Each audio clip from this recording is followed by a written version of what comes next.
একসময় গ্রামে ইন্টারনেট মানেই ছিল বাফারিং, ধীর গতির কানেকশন আর কেটে যাওয়া লাইন। কিন্তু সময় পাল্টেছে। এবার স্যাটেলাইটের ইন্টারনেট এসে ঢুকছে গ্রামের গলির ভেতরেও, একেবারে সচিবালয়ের দপ্তরের মতো গতি নিয়ে।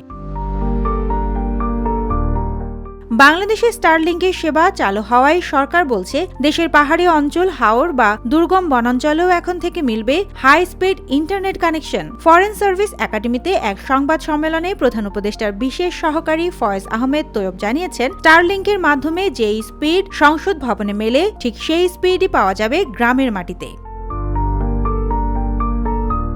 তথ্য বলছে এখনো দেশে মাত্র ৩০% মোবাইল টাওয়ার ফাইবার অপটিকের আওতায়। বাকিগুলো চলছে পুরনো মাইক্রোওয়েভ প্রযুক্তিতে, যার ব্যান্ডউইথ কম অথচ ব্যবহারকারী বেশি। ফলে গ্রামে একটা ভালো ভিডিও দেখতে গেলেই শুরু হয় বাফারিং এর যুদ্ধ।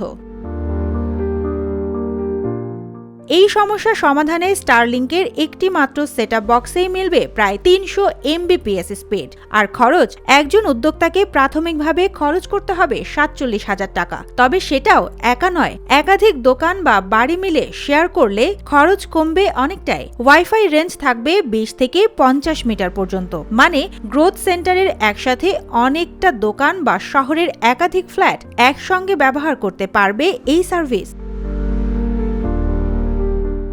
মাসিক খরচ নির্ধারণ করা হয়েছে ৪ থেকে ৬,০০০ টাকার মধ্যে। অনেকের কাছে এটা বেশি মনে হতে পারে, কিন্তু যদি কেউ শেয়ারিং বা ছোট ব্যবসার জন্য এটি ব্যবহার করেন, তাহলে এই খরচ সহজেই উঠে আসবে। আর গ্রামীণ নারীদের জন্য সরকার ভাবছে ওয়াইফাই লেডি নামের একটি উদ্যোগ, যেখানে তারা ঋণ সুবিধায় এই সার্ভিস চালু করে আয় করতে পারবেন। নিরাপত্তা নিয়ে কিছু প্রশ্ন থাকলেও সরকার বলছে লোকাল গেটওয়ের মাধ্যমে এই সার্ভিস পুরোপুরি নিয়ন্ত্রণে রাখা যাবে। বর্তমানে চলছে টেস্ট রান, আর সেটি শেষ হলে পুরোপুরি চালু হবে স্টারলিংক সেবা। অর্থাৎ শহর আর গ্রামের ইন্টারনেট বিভেদ এবার ভাঙছে স্যাটেলাইটের হাত ধরে। সুবর্ণা মেহজাবিন, দেশকাল নিউজ।